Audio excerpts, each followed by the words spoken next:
Karibu katika mwendelezo wa simulizi ya Jeraha Moyoni Mwangu, na hii ni sehemu ya 4 ya simulizi hii iliyoandikwa na mtunzi wa vitabu Nyemo Chilongani na kusimuliwa kwako na mimi Rinyo wa Rinyo Update TV sambamba na Rinyo Simulizi TV. Usisahau kusubscribe katika YouTube channel yetu ya Rinyo Simulizi TV kwa ajili ya kuweza kupata simulizi hizi nzuri za kusisimua zaidi. Karibu tuende sambamba na sehemu hii ya 4 ya simulizi ya Jeraha Moyoni Mwangu. Naomba unisamehe mpenzi, alisema Blanka, lakini Emmanuel akakata simu.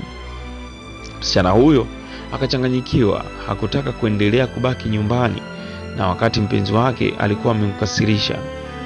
Haraka sana akaondoka na kuelekea huko kwa kina Emmanuel. Alipofika akamuulizia na kumfuata chumbani.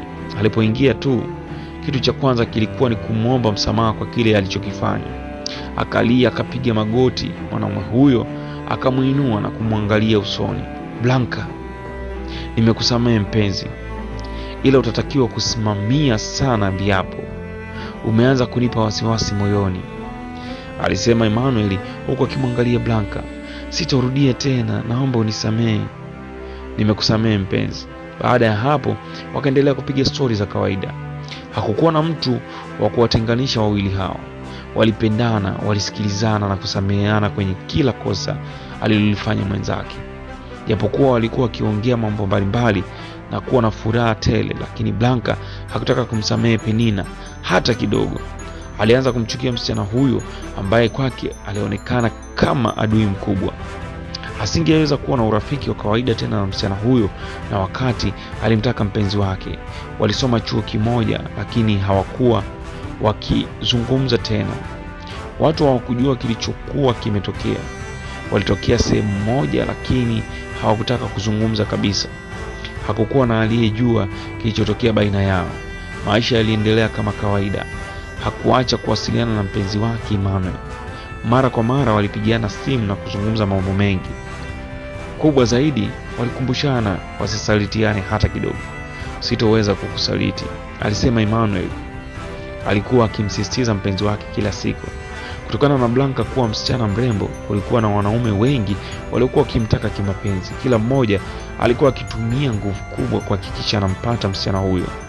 Kwa Blanka haikuwa rahisi kumkubalia mwanaume yeyote yule.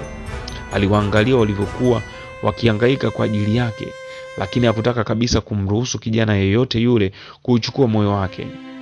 Miongoni mwa wanaume waliokuwa wakimpenda sana Blanka, aliyekuwepo mmoja aliitwa Innocent. Kijana huyu alitokea jiji la Dar es Salaam. Alifaulu masomo yake na hatimaye kwenda kusoma huko UDOM.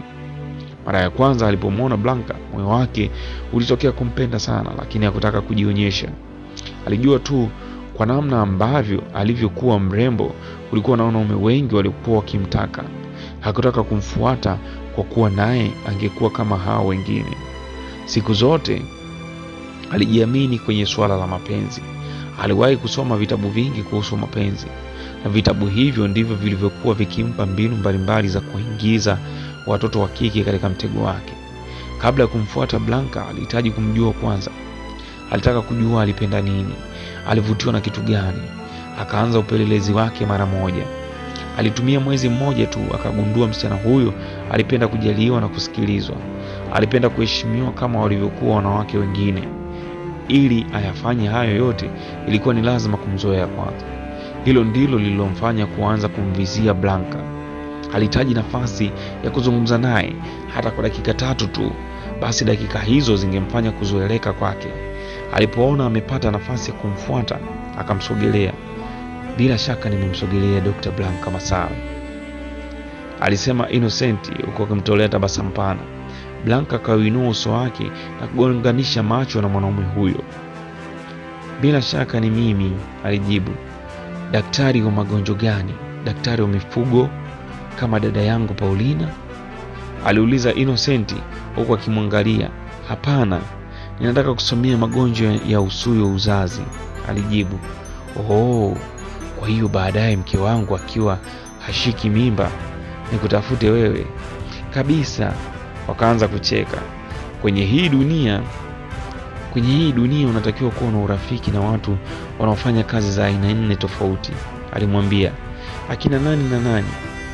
Uwe rafiki mmoja ambaye ni mwanasheria, mwingine awe mwandishi wa habari, mwingine awe polisi.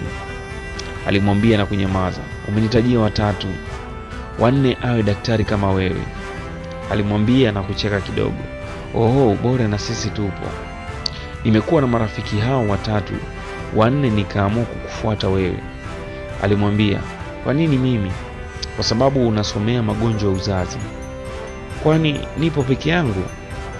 Au kwa sababu ni Mchaga? Kwenye maisha yako kuwa na marafiki wengi, lakini usiache kuwa na rafiki Mchaga. Alimwambia, jamani, kwa nini sasa? Kwa ajili ya kufanikiwa. Huwezi kufeli maisha ukiwa na rafiki wa Kichaga, alimjibu. Walikuwa wakizungumza mengi. Innocent alikuwa mjanja, alijua kuzungumza kama kasuku. Alihitaji kumteka msichana huyo, na hivyo kitu cha kwanza alihitaji kuwa mzungumzaji sana. Hilo alifanikiwa. Blanka akaanza kuingia kwenye 18 zake. Aliona kabisa kosa kubwa la msichana huyo ni kumruhusu kuzungumza naye kama hivyo. Hakutaka kuwa na haraka na msichana huyo. Alijua kulikuwa na wanaume wengi ambao walithubutu kumfuata, na hakutaka kuwasikiliza hata kidogo. Kama na yeye angejifanya kuwa na haraka kama wale, asingeweza kufanikisha kile alichokuwa kikihitaji. Alihitaji kumzoea, kuongea naye mara kwa mara.